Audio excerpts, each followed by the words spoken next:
I spent a number of years as chaplain of the Dallas Cowboys.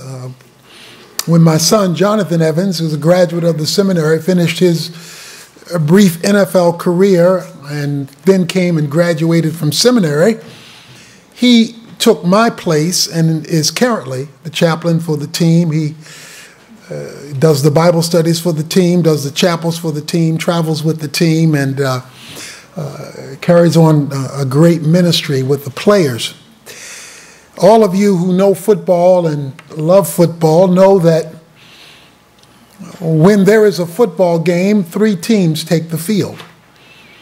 There is the home team in Dallas, of course, that's the Dallas Cowboys, and then there is a visiting team. This week, the Pittsburgh Steelers, and that means that there is going to be 3 hours of non-negotiable conflict. This conflict will occur because these two teams will automatically be at odds with each other because they're headed in two different directions. There is a goal line here and a goal line there, and their job for the better part of 3 hours is to interfere with the other's progress. Nothing you can do can stop the war. It's the nature of the field on which they have gathered. But in the midst of these two teams has been inserted a third team. It's the team of officials. These are made up of the 9 officials whose job it is to be on the field but not of the field. Their role is to be in the middle of the conflict without becoming a part of the conflict. You see, they have been deputized from 345 Park Avenue in New York by the Commissioner Roger Goodell to represent the kingdom up there and the chaos down here. They have been deputized to be on the field, and while they will not stop the conflict, they are to make it manageable by their mere presence. Each one of these 9 officials has been given a book. This book, coming from the offices in New York, given to every official on the field, is designed to give them the governing guidelines by which all decisions are to be made on the field of play. You see, each official understands that his personal opinion must be subject to that book. He understands that his inclinations must be adjusted to the book he has received from the kingdom in New York. He understands that this will not be a popularity contest because sometimes they know they will be booed by at least one of the teams and the hometown crowd if it goes against the hometown team. They know other times they're going to be cheered, but they also know that they're not there for the applause of the crowd. They're there to render decisions in the middle of the chaos based on the book that they've been given from the kingdom of which they have emanated from in the chaos that they find themselves. These officials are very distinguishable. You will never have to guess who they are. They wear black and white jerseys. They do not don the jerseys of the competing teams because they don't belong to them. Now, to be sure, they are grossly outnumbered.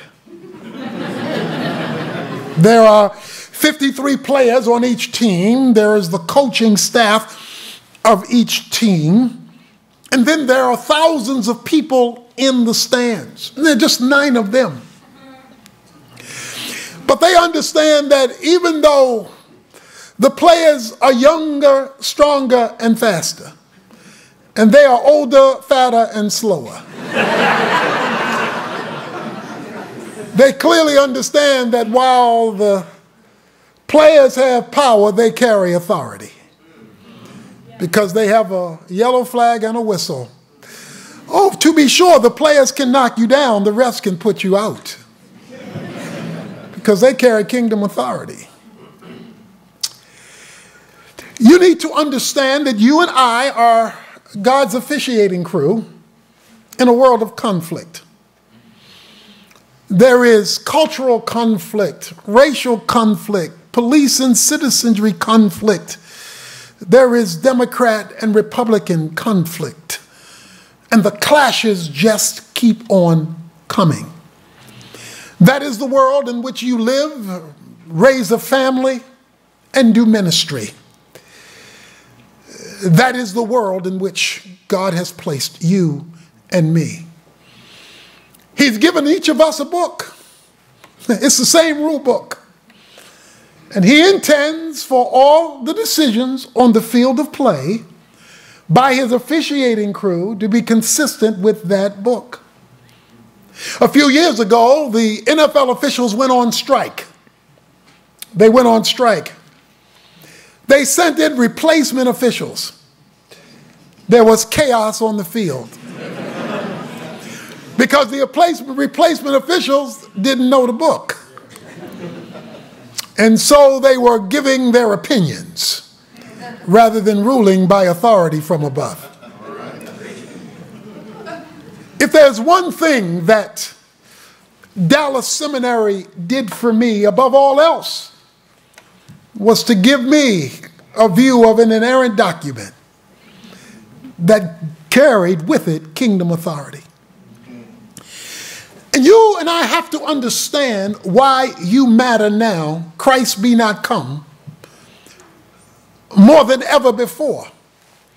Because only you and I understand what's really going on in the conflicts that we've been called into the midst of. 2 Chronicles chapter 15 verses 3 to 6 puts it this way. In those days there was no true God, no teaching priest, and no law. It goes on to say, there was no peace to him who went in or to him who went out. It says, city rose up against city and nation rose up against nation. In other words, cultural chaos. But then verse 6 ends with this word. It says, for God troubled them with every kind of distress. Personal conflict, family conflict, urban conflict, international conflict. But the cause of the conflict, we are told, is not that the devil made them do it. We're told that God troubled them with every kind of distress. Now, if God is your problem, only God is your solution. If God is the cause, only God is the cure. You see, what you are seeing on news every day and in the papers every day is a country and a culture experiencing what I call the passive wrath of God. In the Old Testament economy, it is plagued with the active wrath of God. Fire and brimstone falling from heaven, the earth opening up, the flood pouring down, where God directly brings judgment on a people, a culture, or a person.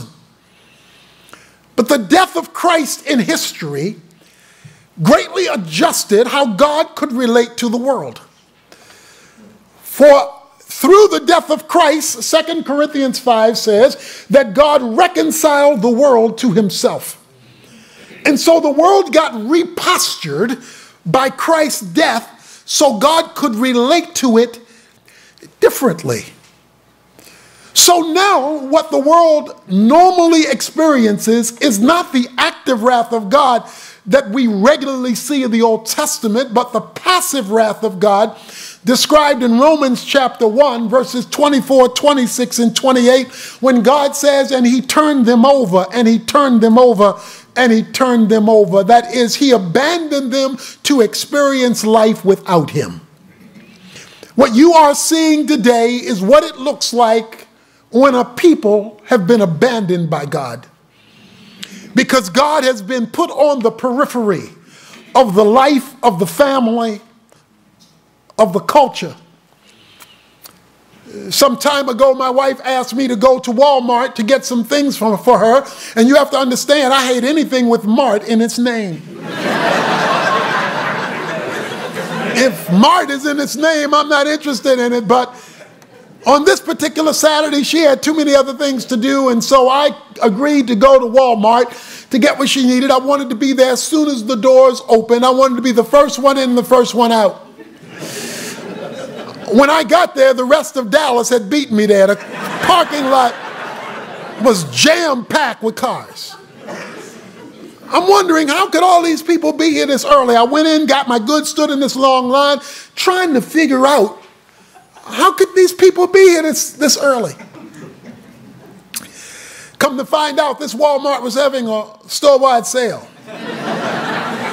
See, everybody had shown up to get their goods at reduced prices, and it dawned on me, yep, that's what's wrong. Everybody wants God, they just want him on sale. As long as they can get God cheap, they'll shop there. The moment he comes at full price, they'll shop elsewhere. See, people do not want the God of the Bible, they want the God that they control, better known in Scripture as idolatry. The God that you control. But the reason why the passive wrath of God was there in the New Testament, and as it is stated that he was the cause of the crisis in 2 Chronicles chapter 15, it goes on to say because during those days there was no true God. Now, it didn't say there was no religion. It didn't say people didn't still go to temple or what we would call today church. But the God of the Bible and the God that they were dealing with was not the same person. God had been dumbed down to be a glorified man.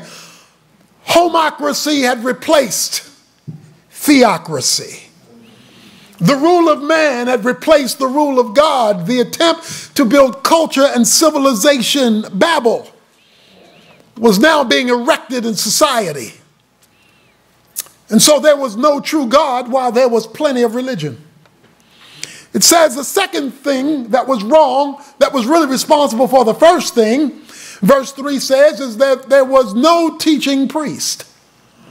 The pulpits had preachers, but they weren't saying much of anything. You see, a mist in the pulpit is a fog in the pew. When pulpits are weak, and then members become weak, then referees fail to call the right plays. The reason why there is a racial divide in the country is because 11 o'clock on Sunday morning is still the most segregated hour. The reason why the culture is in disarray is that the officials can't get together and make a unified call. And it is the absence of teaching priests that was developing a constituency of kingdom citizens that was led to a culture without the true God, resulting in what verse 3 calls the absence of law. That is, people were making up their own rules. In other words, postmodernism, where you have no absolutes except that which you call absolute because it's absolutely true for you. And so as a result of this divine dismissal, as a result of the marginalization of God, the weakness, how can we have all these churches on all these corners with all these preachers and all these members and still have all this mess? There's a dead monkey on the line somewhere. And that is because there is pulpits that are satisfied to give words about God rather than the authoritative voice of God. We do not believe that God has spoken and that he has not stuttered, that there are two answers for every question, God's answer and everybody else's wrong. And who speak it with authority and who are not wimps. Because this is not a time for weak pulpiteers. This is not a time for weak church leadership, because the teams are at war. And they're not going to stop fighting. And God has always said, you know, that Sodom and Gomorrah would still be on the map if Abraham could have found 10. Sodom and Gomorrah was destroyed not only because the sinners were sinning. Sodom and Gomorrah was destroyed because the righteous couldn't be located. Now, he had a righteous preacher in town named Lot, but he suffered from the American disease of personal peace and affluence. He had a family, but when it was time to get out of Dodge, his two sons-in-laws didn't believe him. His wife remembered Neiman Marcus and Saks, and she turned back into a pillar of salt. Two daughters had an incestuous relationship with his father. I mean, if he would have just won his family, that would have made 6. If each one of them would have won 1, that would have made 12. Abraham would have found 10, and Sodom and Gomorrah would still be on the map. See, when God's people can't be located, Dallas-Fort Worth is in trouble. The culture collapses. I know what you say. We're dispensationalists here at Dallas Seminary, and we're waiting for the imminent, any moment return. Why should we care? Why should we worry about this, since we know the Bible declares that things are going to get worse and worse? Same reason you jog, even though you know you're going to die.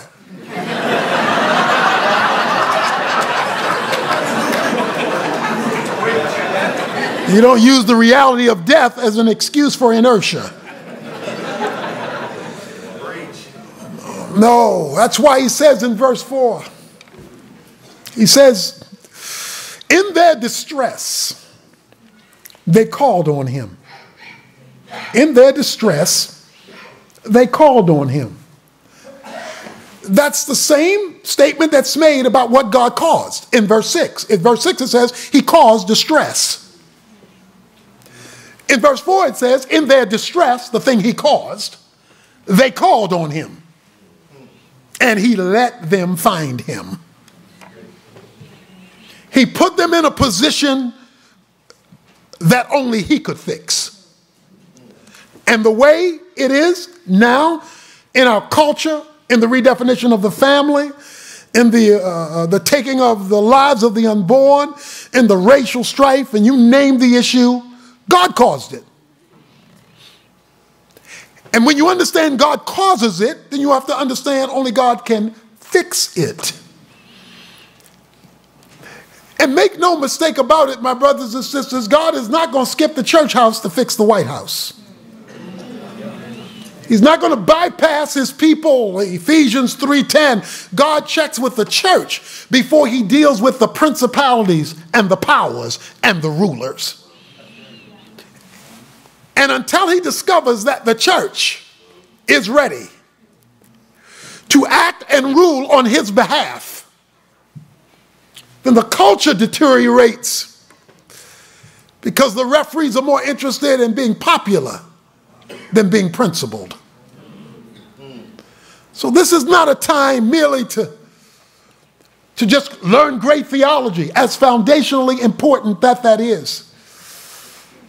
But this is a time for men and women of God to rise up and to bring God unapologetically and definitively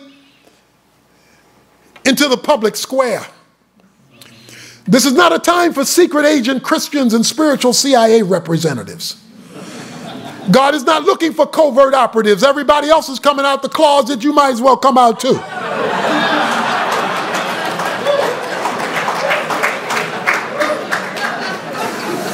You and I will all go back to our televisions tonight, and we will look at the returns as they come in. And for years now, people have unapologetically come out for the person that they want to rule in America. It's on their lawns, it's on their cars, it's discussed around water coolers, because they're passionate about the candidate to be president.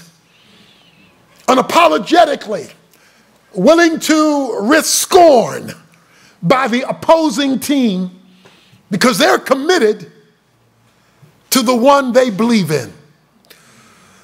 Well, if we're really committed to the lordship of Jesus Christ, if we're committed to the fact that he alone is King of Kings and Lord of Lords, if we are committed to his death, his resurrection, his ascension, and his ruling from the right-hand side of his Father, if we are committed to the fact that he lays claim to authority, not only in the sweet by and by, but also in the nasty here and now. When you understand that he has authority, exousia, over heaven and earth, legitimate right to rule, then you don't come at this as a weakling. You come at this with kingdom authority. I call it having a kingdom agenda, the visible manifestation of the comprehensive rule of God over every area of life. Officials don't come just because they're outnumbered on a field and make suggestions. They don't come just because they're going to be booed to ask everybody, what do you think? They come because they've got a definitive word from New York. And that definitive word is to be made in the midst of a conflict, because they know they carry kingdom authority. In fact, I like how Jesus put it when he spoke to Peter about the church. He said, I'm going to give you the keys to the kingdom. There's a thing that we've missed about the ecclesia, the new covenant. You see, way back in the old covenant, God told Israel, look, I'm going to give you laws. Deuteronomy chapter 4, I'm going to tell you how the world works from God down to you. But you're not to keep this to yourself. I want you to be so visible with how I work with you, to you, and through you, that the other nations of the world will see you and say, what manner of people is this with a God like that? That they would see the covenant of God at work and be envious of it, even though they were not part of it. All through Scripture, we are told about the role of God's people, not only in influencing God's people, but influencing the environment in which they lived. It would be Daniel who would influence the environment of a Babylonian pagan. It would be Esther who would influence the environment of her Persian husband over and over again. It would be the righteous that would affect the environment and who would shape the atmosphere. And so he says of his church, the ecclesia, what we've missed is we've defined the church, we've dumbed it down. We've dumbed it down to be a 1.5 hour gathering weekly. Well, that's if you're white. If you're black, 2.5 hour gathering weekly. For inspiration, information, fellowship, all that's great. But if you were walking up and down the streets of Rome under a Hellenized environment, under Greek influence where they spoke koine, common everyday Greek, you would have heard the word ecclesia. It would have been part of regular discourse, because it's not a unique Christian word. Because the ecclesia was regularly and normatively used of a legal gathering, a city council, a Congress, some legal body that had gathered to pass laws. It was a legal gathering. The word means called out ones, but the question is called out from what, for what, to what? Well, it was called out of the general population in order to execute legal instruction on behalf of the populace. They were the legislators. That was the gathering or the assembly of the ecclesia. It's used that way in Acts chapter 19. In Acts chapter 19, verse 39 and verse 41, he says the assembly gathered, get this, to pass laws against the church. But he uses the Greek word ecclesia twice, because the ecclesia was a legislative body. Jesus grabs that word, sanctifies it, and says, I will build my ecclesia, my legal gathering. It is the job of the church to legislate from heaven to history. We are to be God's embassy. An embassy is a small replication that represents a bigger nation. We are embassies on earth that reflects the value systems of heaven located in history. He says, I will give to you, and only you, because nobody else has it, the keys to the kingdom. You ever been in a hurry and not been able to find your keys? Or maybe you're like me, you got keys on your key ring and you don't even know what some of them go to. So they become useless keys. Well, I was in New York and I was at the Marriott Marquis. And I had to leave, check out, and fly to Chicago to the Hilton Hotel. Checked in, went up 35 floors in the dead of winter, put my key in the lock, click, click, red light, click, click, red light, click, click, red light. Well, right now, I'm evangelically ticked off. I've got all this luggage. I've been going all the way up, and now I got to go all the way down and tell this guy, this key does not work. He said, excuse me, sir, that key doesn't go to this hotel. I was trying to put my Marriott key that I didn't throw away in a Hilton lock, and those kingdoms don't mix. What we often find in churches today is they don't legislate from heaven. What they do is bring to the church the world's point of view. Say a little prayer over it and think it's endorsed by Jesus. He says, no, I'm going to give you the keys to the kingdom, and you'll know when you have those keys. Because whatsoever you bind on earth, you will be bound. Whatever you bind on earth will be bound in heaven. Whatever you loose on earth will be loosed in heaven. That's allowing or forbidding. You will carry the authority. So why don't we have more authority? Is it just because the devil is just running crazy? Oh, no. It's because we don't recognize our legal authority. And we've settled for inspirational weekly meetings. If Christ comes tomorrow, we don't have to worry about any of this. If he doesn't come back for another 100 or 200 years, you better worry about all of this. It's your children, your grandchildren, your great-grandchildren. Now, they're going to grow up in some kind of world. So it will either be one influenced by the kingdom of God or controlled by the kingdom of darkness. And the fact that we're outnumbered is irrelevant. Because when the referees step on the field, they control the agenda. And it is with that mindset I challenge you to go into whatever ministry God calls you into. With the mindset that I am a representative of the King, and therefore I carry kingdom authority. I don't just do kingdom ministry. Yes, I do that. But I do kingdom ministry with kingdom authority. And that's how I view me. That's how you are to view you. That's how we are to view God's church. Because it is God who has caused all the despair until he gets the undivided attention of his people. A gentleman one day was on his way to his honeymoon with his lovely bride. They were traveling on this country road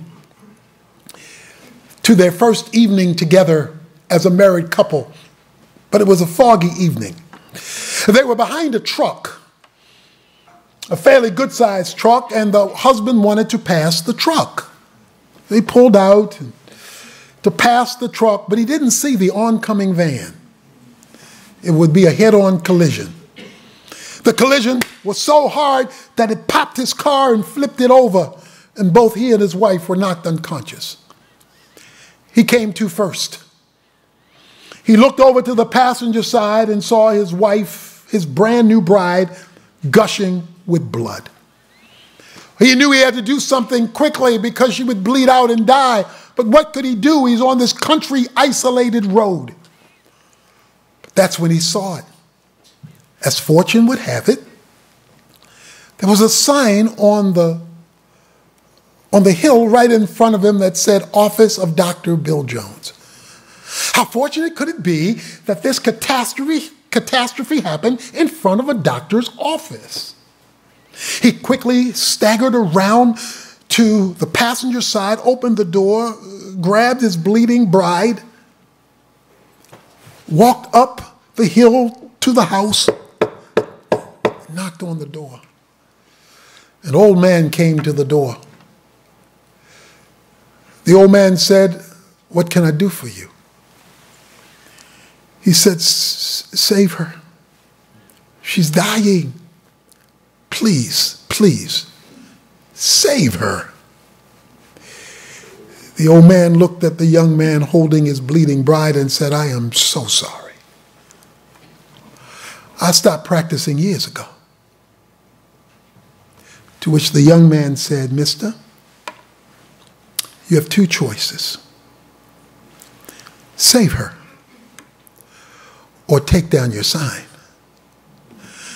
But don't have a sign that gives me the impression that if I show up, you can turn things around. Don't have a sign that makes it look like if I show up, you can make things better. Don't have a sign that advertises that when we show up here, things are going to be different. But when we show up, nothing happens. There is a bleeding world in every single category. So as you study and learn and prepare, you have two choices. Be kingdom citizens that unapologetically represent the king, or take down your sign. Yeah.